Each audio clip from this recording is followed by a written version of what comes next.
but is sure useful when it does. We said before that you typically did not want to use for-no to ask for key cards if you had a void, because partner might have a key card in your void that you don't care about. So let's take a hand like this. Now you have a full opening hand with 5 pretty good spades, queen third of hearts, king jack fifth of diamonds, and no clubs. Partner opens a heart. Now, you know from the go that you can play in hearts, right? Because partner has a 5-card heart suit and you have queen third. We have a guaranteed 8-card heart fit. So, you know that you can always play in hearts, but since you don't have a 4th heart, you don't want to use Splinter or Jacoby, right? You only have 3-card support. So we need to take some other approach. You could take a 2-over-1 approach. You could start with 2 diamonds theoretically, but you do have a good 5-card spade suit. So as long as you have some other gadgets in place, if you need to use 4th suit forcing or something like that, you could start with the spade. So let's say you start with the spade, since you do have 5 of those. All right, well now partner jumps in hearts. Hey, how about that? I've actually got a very good dummy for hearts, right? Partner jumped in hearts and I have the queen. So partner's got a 6-card heart suit that doesn't include the queen. There are probably some other top honors in there. So the question I would ask you at the point where partner bids 3 hearts is, are you interested in a heart slam? I hope the answer to that is yes. Now, how do you make your slam try in hearts at this point?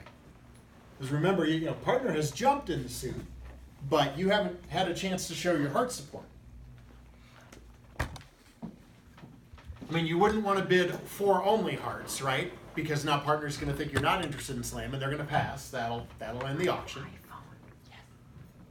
You don't want to bid 4 no because of the club void. I mean, maybe you could bid something like 4 diamonds, and partner would say, "Oh, are you Q bidding for hearts?" But when you look at this hand with good controls and your void, what do you ultimately really care about on this hand? And I think you care about 3 cards in particular. What are those cards?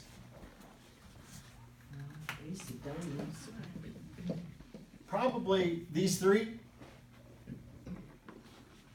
Would you just say it? So that's the responder's hand that I'm This is looking at. responder's hand that we're looking at, Okay. yes. And you have started with a spade. And we said if you wanted to, you could have started with 2 diamonds, but that would have given you a game force, but it's not necessarily the right ordering of things when you have 5 spades. You would presumably bid your 5-card major.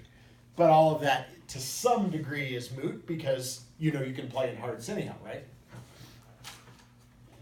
But aren't those the cards that you care about the most? The ace and king of trump and the ace of diamonds? I mean, those are the cards that are going to tell you whether or not you should be enslaved. If partner has the ace of hearts, or excuse me, the ace of clubs, you don't need that card, right? I mean, if partner wants to rough a couple of club losers, they can rough a couple of club losers, but there's not really a useful pitch, right? What is pitching the 5th spade or the 5th diamond on the ace of clubs in partner's hand going to do for you? Not much, right? It's 1 less rough that they have to do, but we figured that's probably not the approach. We probably figured the better approach for this hand would be only to rough what they need to rough, and then maybe they can set up dummy spades or dummies diamonds, right? Even things like Queen Doubleton of spades or Queen Doubleton of diamonds, even those in partner's hand are very useful cards opposite this dummy, right? So what you really want to know is key cards, but you don't want partner to tell you about the ace of clubs. And so the way that we would go about that would be exclusion, key card. Exclusion's a little bit different. Unlike regular key card, it does not have dual responses. There's no 0 or 3, 1 or 4. There's no or. It is a singular response. at-Ken-Caryl, in one of his books, gives the steps, because remember the exclusion bid changes, right? So it's after the asking bid, the first step, the second step, the third step. Here, you want an exclusion response for clubs.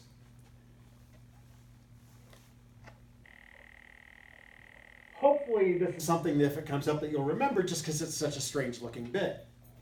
And the bid here would be 5 clubs. Why is this the 5 level? Well, it can't be it can't be 4 clubs, because 4 clubs would be a control bid, right? But that's okay. Your hand's good enough that you are definitely, I think, comfortable stopping at the 5 level if partner is mysteriously short of key cards. They got to have something to jump the 3 hearts over there. It's hard to imagine they don't have 2 or 3 of the key cards. So 5 clubs becomes your asking bid. And if you just go through the process of, well, yeah, this can't be natural and this can't be a control bid. It's such a weird bid. Exclusion usually takes place at the 5 level. It could take place at the 4 level. Like, let's say, well, it wouldn't work here because you bid spades naturally, so you couldn't use it here. That's the other thing. Exclusion is typically going to be in a suit that nobody has bid, because if somebody has bid the suit naturally, it's not going to work, right?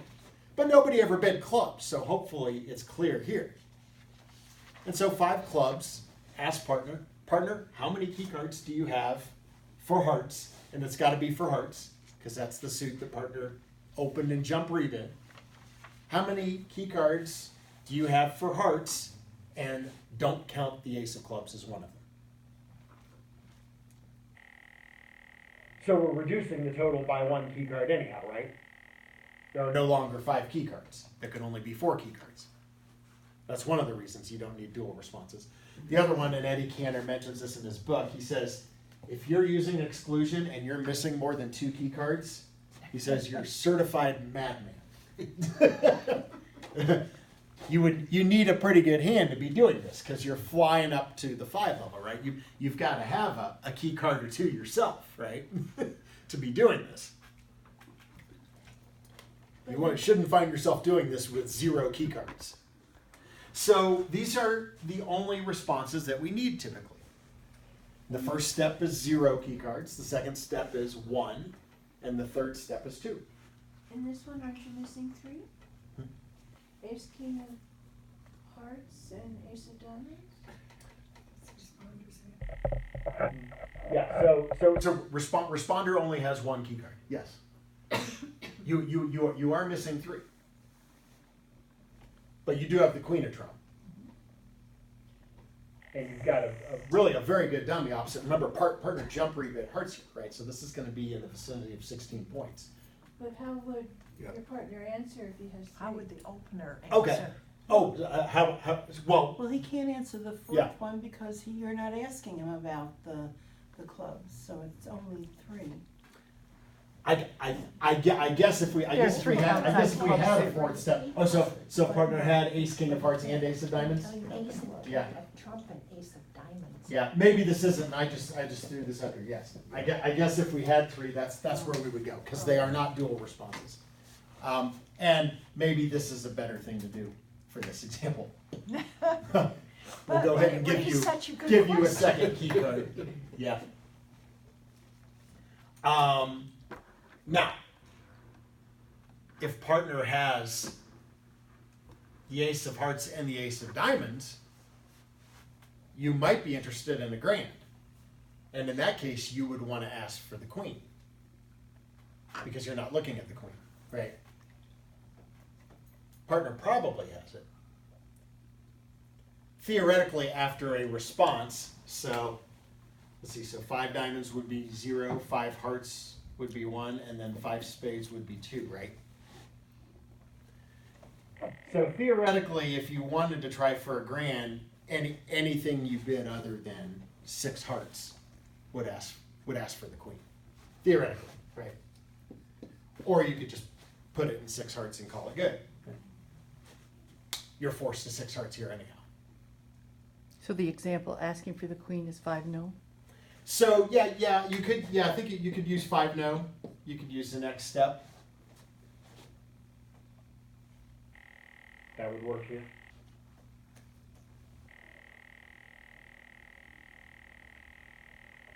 This gets into a little murky territory. I actually don't have, I mean, I play exclusion with a few partners, but we actually, it comes up so seldom that we don't actually have agreements beyond this.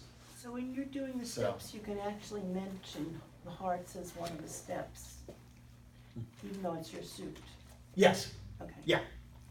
Yeah, this is not like a Blackwood situation where you're Yeah. returning to your trump suit. You know, as a response. You know, yes, I mean you're giving a response. So.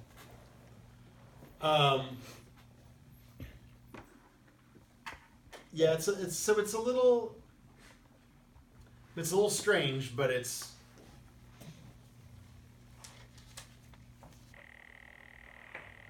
Now, You wanna do that? what if the auction went like this? So theoretically, 4 spades would be exclusion for spades, and 5 clubs would be exclusion for clubs. Would 5 diamonds be exclusion for diamonds? It could be. Now, partner bid diamonds naturally, right? So what gets tricky is, now, should it be anything else? I mean, we've agreed hearts, right? We found a fit in a major. So 5 diamonds shouldn't be an offer to play. But I do want you to be aware of that sort of thing, because there is room for ambiguity there, right? I mean, that could be an issue. So if 4 spades is exclusion, So- what is 3 spades? 3 spades, I think, would just be a cubit. Cubit, Right. thank you, okay. Just making sure. Three spades would be, okay, I want to probe for slam. We found a heart fit. And then maybe you want to hear about a minor suit control from partner before you proceed with your slam try, right? But if I have a void in spades, I'll say 4 spades. If you got a void in spades rather than cubit it. Now, but remember, going back to what we talked about before, do you want to take control of this hand? Because if you bid 4 spades, that would be exclusion for spades, but you are also taking control of the hand and demanding an answer from partner, right? So for example, you wouldn't want to do that if you had, say, 2 quick club losers, right? Oh, okay. Right? It's like, because you're effectively key carding, right? And we say, we don't want to ask for key cards if we have 2 quick. That applies not just to 4 no, that would really apply to any of our key carding methods. So, the hope with this situation is that it, kind of like splinters.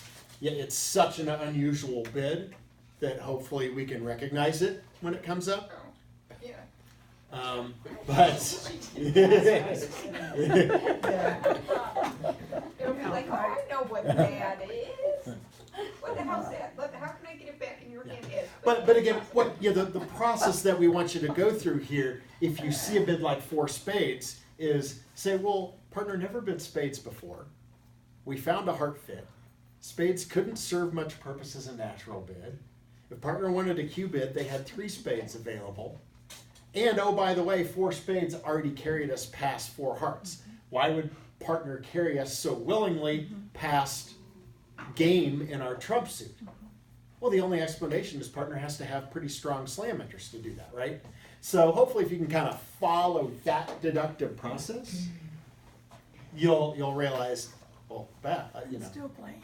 4 spades is kind of weird, but what else could it be? There you go. Is that a learning? So almost nothing above the level of 3-0 is alertable at the time. It's all post alert. So you should actually wait until the auction is over. And then once the bidding is completely over, Then let your partner Then- explain it. then you say, we had an exclusion auction, 4 spades was a key card ask. Before the lead. Yes, before the lead. Yes, and the reason that this and a lot of other bids, a lot of other slam going bids above the level of 3 no trump, the reason that they are not only do you not have to alert it, you're not supposed to alert it, because if I alert 4 spades over here when it comes up, I'm telling you, just in case there's a potential misunderstanding, you know, how I'm responding. Same kind of thing. That's why they took away, like, for any of you who play Puppet Stamen, if you play Puppet Stamen over 2 no, which I prefer not to play, but some people play it over 2 no, and they changed the laws several years ago. And they said you are not allowed to alert 3 clubs. You only alert the response to 3 clubs. Because regular Stamen isn't alertable, and Puppet Stamen used to be alertable. But if you alerted 3 clubs, you were telling partner, just by virtue of the alert, I'm going to give you a puppet style response rather than a regular Stamen response. Oh, wow, yeah. We actually had a case. I had a case at the Atlanta Nationals that a ruling against the team we were playing against took advantage of unauthorized information on a puppet Stamen auction, and the directors ruled in our favor, and the others and the other team appealed, and the director's ruling was upheld. So on that very topic, so. But you do have to tell them after the. Afterward, yeah, should be a post alert. Before they make their opening lead, said 4 spades ask for key cards, outside of spades, you know, exclusion key card for spades, and my response showed X number of key cards. Would be sufficient.